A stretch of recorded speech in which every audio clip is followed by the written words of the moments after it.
Brad Pitt a lancé sa marque de cosmétiques et tout le monde a eu beaucoup de choses à dire sur le sujet. Et ce n'est pas qu'une nouvelle histoire banale de star qui lance sa marque de cosmétiques. Beaucoup de choses lui sont reprochées, notamment que cette création de marque serait en lien avec sa bataille judiciaire contre Angelina Jolie. On va en parler, mais ce n'est pas l'aspect le plus intéressant de l'histoire ni le sujet principal de cette vidéo. Ce qui est le plus intéressant, c'est que chacun des reproches faits à Brad Pitt met en fait en lumière plein de choses cachées qui se passent déjà dans l'industrie cosmétique depuis des années, que vous subissez déjà, mais dont vous vous rendez pas compte quand vous êtes du côté du simple consommateur. Et c'est ça qu'on va voir aujourd'hui. La première chose qui est reprochée à Brad Pitt, bien sûr, c'est l'indécence des tarifs. Juste analysons l'offre, ok? Une gamme de 3 produits centrés autour de 2 actifs principaux, le GMS10 et le Projet R3, qui ont été synthétisés par des chercheurs et qui lutteraient contre le vieillissement de la peau. Et pour parler un langage un petit peu plus courant, la gamme est composée d'une émulsion nettoyante, d'une crème et d'un sérum avec des prix, tenez-vous bien, allant de 70 € pour l'émulsion nettoyante, 220 € pour la crème hydratante de 30 ml, 320 € pour le sérum aussi de 30 ml. Mais ne vous en faites pas, j'ai un bon deal pour vous, ok? Si vous voulez tester la gamme entière à tarif préférentiel, c'est possible pour la modique somme de 550 € au lieu de 610. On est d'accord, ça c'est de la promo. Pour chaque produit, vous avez la version luxe avec les tarifs que je vous ai présentés, mais vous avez également la version essentielle où vous payez 30 € moins cher, seulement le produit vous sera livré sans ce magnifique bouchon en chaîne. Alors évidemment, dès l'annonce de la sortie de la marque de Brad Pitt, les gens se sont insurgés contre les tarifs jugés abusifs. Ils ont avancé que Brad Pitt était tellement loin des réalités et enfermé dans sa bulle de star qu'il se rendait pas compte que les gens, ils avaient pas les moyens d'acheter tout ça et qu'ils avaient des problèmes plus graves dans la vie. Alors très sincèrement, moi, c'est des commentaires qui m'ont plutôt amusé parce que les gars, c'est évident que vous n'êtes pas la cible. Alors pourquoi vous êtes fâchés? C'est quand même facile ici de le reconnaître. Absolument tous les codes du luxe sont utilisés. Du langage scientifique incompréhensible, ultra pompeux, de oui, on a des actifs brevetés, on travaille dessus depuis 20 ans, mais c'est nouveau, c'est normal que vous connaissiez pas, au style visuel hyper épuré, limite abstrait. Non mais regardez. On dirait que c'est un architecte qui a dessiné ce bouchon. Et quand on considère ce paramètre, on voit pas les choses de la même manière. Vous avez déjà essayé d'acheter une crème chez Giorgio Armani? Voilà. 245 € pour une crème de 30 ml. Est-ce qu'en se basant sur ça, on peut dire que les tarifs de Brad Pitt sont en dessous du marché? Lol. Le positionnement luxe existe dans tous les secteurs, y compris la cosmétique, et ça date pas de Brad Pitt. Donc quand les gens disent que les célébrités sont loin des réalités, c'est sûrement vrai, mais je pense qu'il y en a beaucoup d'entre nous également qui se rendent pas compte qu'il y a une réalité qui existe en dehors de la leur. Une réalité où il y a des gens qui ont les moyens d'acheter une crème hydratante au prix du loyer de quelqu'un d'autre. C'est une réalité. Je me rappelle, il y a quelques années, il y avait eu toute une polémique sur Beyoncé qui avait apparemment acheté des leggings à 100 000 $ et les gens étaient ultra choqués. Oui, mais vous pensez que si vous avez des milliards sur votre compte en banque, vous allez acheter des leggings à 10 € chez Calcé? Même si j'avoue, 100 000 $, c'est abusé. Mais laissons même ça pour le moment, parce que la seconde chose qui est reprochée à Brad Pitt est encore plus révélatrice, je trouve, c'est le fait de faire du marketing à tout prix. Le fait de vendre juste une image et pas des produits avec une réelle efficacité qui justifierait leur prix. Ah, vous êtes là?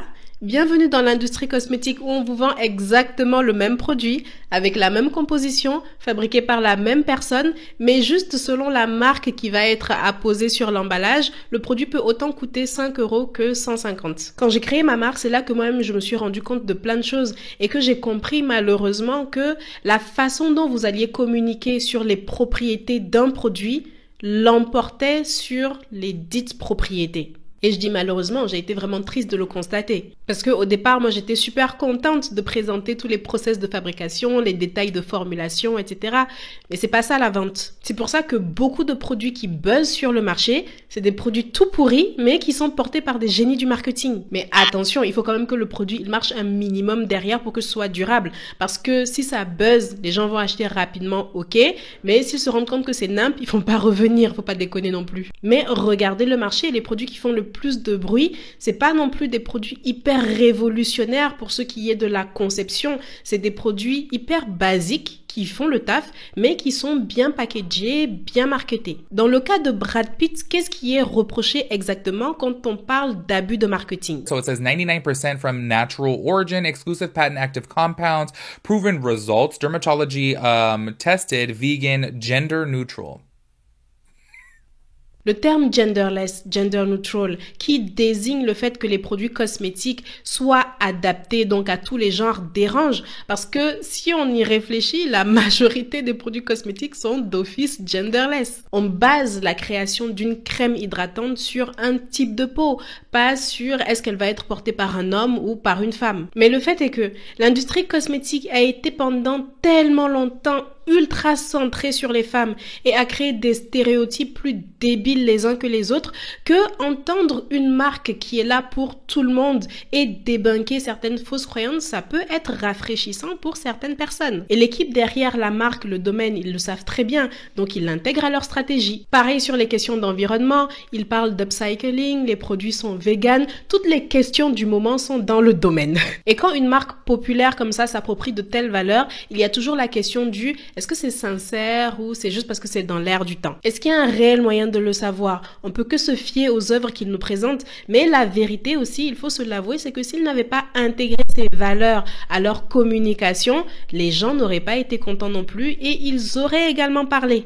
Et vous savez quoi? C'est exactement ce qu'ils veulent. Il y a une chose que vous devez savoir sur le domaine skincare, c'est que depuis le début de cette vidéo, je dis la marque de Brad Pitt par-ci, la marque de Brad Pitt par-là, mais c'est pas exactement vrai. C'est pas lui qui s'est levé un matin et tiens, je vais lancer ma marque de cosmétiques. En fait, le domaine skincare, c'est plutôt le projet de la famille Perrin, qui est une famille de vignerons français. Brad Pitt et Angelina Jolie leur ont acheté une vigne et l'un des frères Perrin est un chercheur qui travaille depuis maintenant plusieurs années avec son associé sur le pouvoir antioxydant des raisins. Ils ont fini par trouver une molécule intéressante, donc ils se sont dit bah tiens, pourquoi ne pas en faire des crèmes, sauf que ils se trouvaient trop petits pour intégrer l'industrie cosmétique juste comme ça, et c'est là qu'ils ont pensé à Brad Pitt pour le bruit que ça allait faire. Ils lui ont pitché le projet, il a dit oui et the rest is history. Il savait qu'utiliser le nom de Brad Pitt était un avantage pour la popularité, mais l'envers de ça, c'est que c'est une marque populaire, ok, mais peu crédible parce que c'est une énième marque de star. Et c'est là pour moi le génie de la stratégie, parce que pour contrer ça, vous avez un Brad Pitt qui joue le mec hyper désintéressé, on lui demande c'est quoi sa routine beauté, il répond un truc ultra banal. En gros, il avoue qu'il fait pas grand chose et ça a pas l'air de l'intéresser plus que ça. I got a morning wash, I do my serum, I do my day cream, and I'm done. I'm out the door. And then at night, I do my little wash. I am committed to the wash.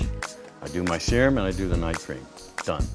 Done. Contrairement aux autres marques, vous allez voir la star sur toutes les pages du site et vous allez la voir faire 150 000 revues de ses propres produits. Brad Pitt, lui, il a déjà prévenu que lui, il n'allait pas faire tout ça et que d'ailleurs, la communication de le domaine skincare avec sa voix là, ça s'arrête là. Et je trouve ce positionnement plutôt ingénieux parce que sur le long terme, le fait qu'il s'éloigne va empêcher la marque d'être décrédibilisée et va lui permettre de garder toute son image sérieuse, scientifique, tout ça. Donc, compte tenu de tout cela, est-ce que le domaine skincare fait du marketing? Oui, parce que c'est essentiel. Maintenant, est-ce qu'il y a quand même de la recherche derrière leurs produits? Sûrement. Est-ce que leurs coûts de production sont tout de même pas si élevés et qu'ils se font des marges de fou? Sûrement. Et c'est aussi ça qui fait que les gens sont d'autant plus en colère parce qu'ils se disent « Ah, c'est encore une marque cash grab de célébrité. » Genre, c'est une marque qui est créée pour se faire de l'argent. Et l'argument...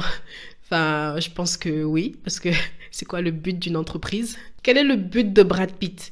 C'est de diversifier ses revenus, toujours fructifier son argent. La section commentaires des vidéos qui parlent de la marque de Brad Pitt, c'est juste trop popcornable. C'est-à-dire que vous préparez votre popcorn, vous lisez les commentaires, votre soirée, elle est refaite. Il y en a un qui est pas mal. Il y a un viewer qui a une théorie selon laquelle la vigne achetée par Brad Pitt lui coûte de l'argent parce que maintenant, il est pris dans des problématiques légales depuis sa séparation avec Angelina Jolie. Et donc, ça le saoule d'avoir cette propriété-là sur les bras et il veut absolument rentabiliser son affaire. Du coup, bah, vas-y, il y a plein de raisins qui nous regardent. Ton frère, il a découvert quoi déjà? Bah, vas-y, mets ça dans des crèmes hydratantes.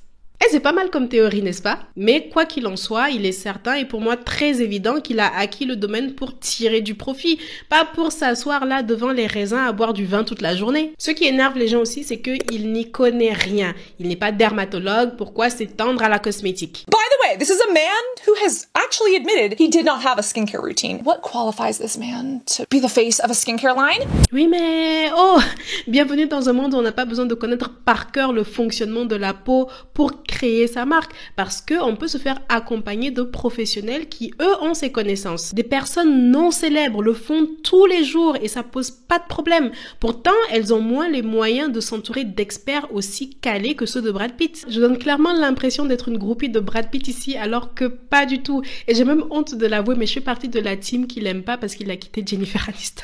Genre, eux, ils sont là, ils se réconcilient, ils font leur argent et nous, on passe pas à autre chose. Mais je ne sais pas, à la lumière de tout ce qu'on a dit là, pensez-vous que la marque de Brad Pitt soit réellement problématique et pourquoi? J'avais déjà posté un short sur le sujet et j'avais reçu un commentaire très intéressant qui parlait de la capitalisation des célébrités dans tous les domaines, y compris la cosmétique. Personnellement, je vois rien de mal à quelqu'un qui a travaillé toute sa vie à devenir riche et célèbre, créer une énième entreprise pour devenir encore plus riche et célèbre. S'il veut, il en a le droit parce que rien ne l'interdit dans la loi. Par contre, moi, en tant que consommatrice, j'ai le droit d'aller déposer mon argent dans des entreprises qui font plus sens pour moi, dans des entreprises qui, à mon sens, ont le plus besoin de mon soutien ou alors qui promeuvent des valeurs qui sont entièrement miennes. Donc les célébrités créent leur marque à tout va, bah ok, laissez-les faire ce qu'ils veulent. Vous pouvez pas changer les autres ou bien contrôler leurs actions. Tout ce que vous pouvez faire, c'est si vous n'aimez pas, n'achetez pas. Et j'irais même jusqu'à dire, en lisant certains commentaires sur l'affaire, je pense que